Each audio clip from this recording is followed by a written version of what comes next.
What's going on, guys? Brad Abbott here. Welcome back to the channel, and today we're talking about getting you on stage for the first time. For me, it was a life-changing experience, and I've been playing music live ever since, and it could very well be the same for you, so let's go ahead and get right into it.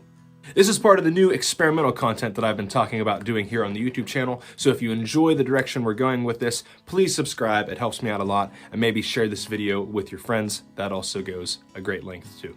So you've been into music for a little while, and now you're thinking about getting in front of people and playing. It's definitely a different experience. It's revitalizing in a lot of ways, but it's also nerve-wracking for the first couple times, and honestly, for some musicians, I think it continues to be nerve-wracking, and that's even part of what they enjoy about it, from what I've heard some say. But let's talk about getting on stage for the first time and how you can go about it. Most people start at an open mic night. Now, a lot of areas have multiple open mic nights. Usually these are at either bars, coffee shops, wineries, or dedicated music venues. And you'll be able to go, and anyone can sign up and either play cover material at most open mics or original material, and you get to kind of test out and feel what's going on with the audience and see if it's something that you enjoy. For me, the first open mic night I played was at a place called the Keynote Cafe in Jeannette. I believe there's some other videos on YouTube where I talk a little more in depth about what the Keynote means to me. The Keynote is actually not around anymore, but feel free to check those out as well. But for you, you can do your own research, find a nice, warm, and welcoming place for you to test out your material or your cover material that you've been working on, and just kind of feel the vibe and see what happens. Tip number 2, your instrument. Now, when you have a beginner instrument, you might not be able to be all that picky. You might be looking for something that's pretty budget friendly since you don't know if you're going to stick with it or not, which is perfectly understandable. However, if you are able to get something that has a direct out so you can plug in directly to the sound system at the venue, that is a huge plus. Most guitars come with a 1/4-inch output. Some of them will even come with an XLR output, which is like a microphone cable, and keyboards usually come with a 1/4-inch output as well. These will run directly into the sound system, making life very easy for your sound guy. Quick side note for guitars or any instruments with a direct output.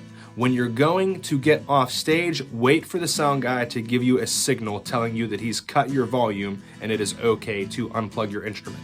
If you don't wait for that signal, what's going to happen is when you unplug, you'll send static and a pop through the sound system, which could result in damage. You definitely don't want to do that. So try to avoid that mistake if you can.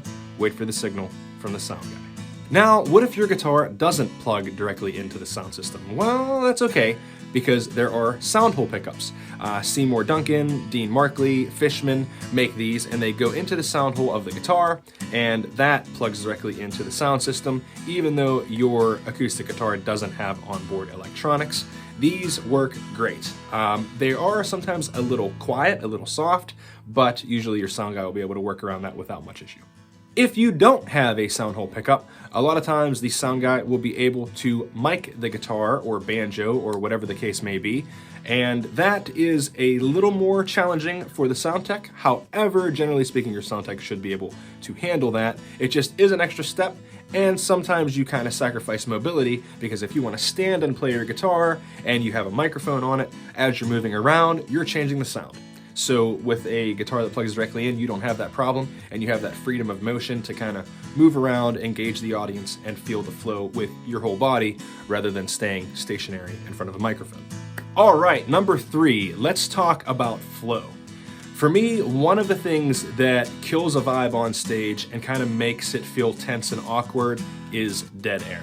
I hate silence, so I try to always keep some kind of noise going. So when I'm tuning my guitar, I try to talk to the audience. When I'm in between songs, I try to have something to say or make the transition as smooth as possible.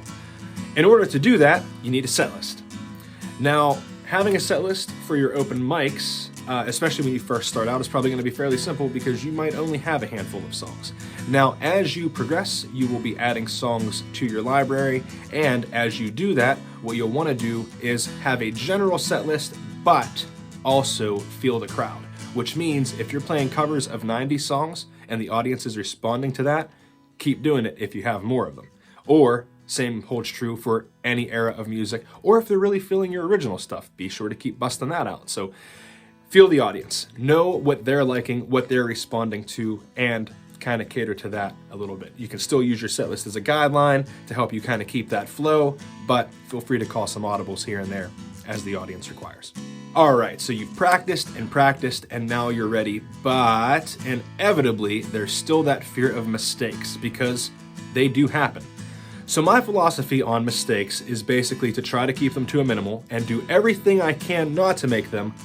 However, always be prepared that I could make them. So when you make a mistake, you're gonna wanna roll with it. You don't wanna draw attention to it. You definitely don't wanna stop the song. You might even have to make the same mistake twice to make it look even more intentional. But the idea here is to camouflage your mistakes as best as possible. That makes them virtually unnoticeable to the audience. I would actually venture to say that most of the time the audience has no idea you're making a mistake, with the exception of the musicians out there.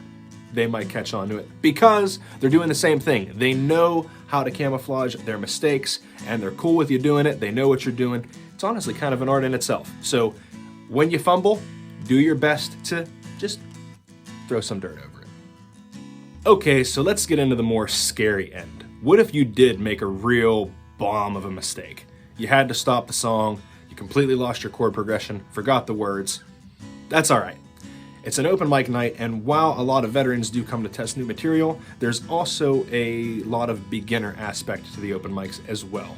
These are very welcoming places for you to test material, and it's okay at the end of the day to make those mistakes because you're there to get better.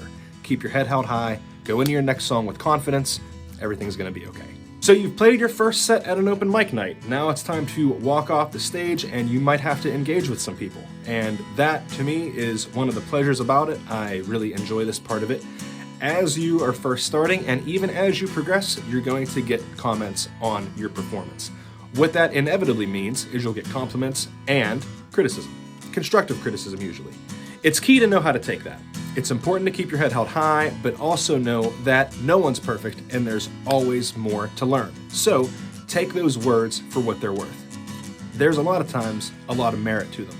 Someone might see something in the audience and say, hey, you could be a little more active. You could engage the audience more. That's not them trying to be mean to you. That's them trying to help you hone your craft. And by all means, take that advice, and if it fits, use it. And keep going back, keep doing what you're doing, and eventually you'll be exactly the musician that you want to be. All right, so now what if you're trying to take music a little more seriously and go a little further than the open mics? You've got a couple hours of material, both covers and maybe even some originals, and you want to start getting paid to play music. Well, go to those open mics and have a business card with you.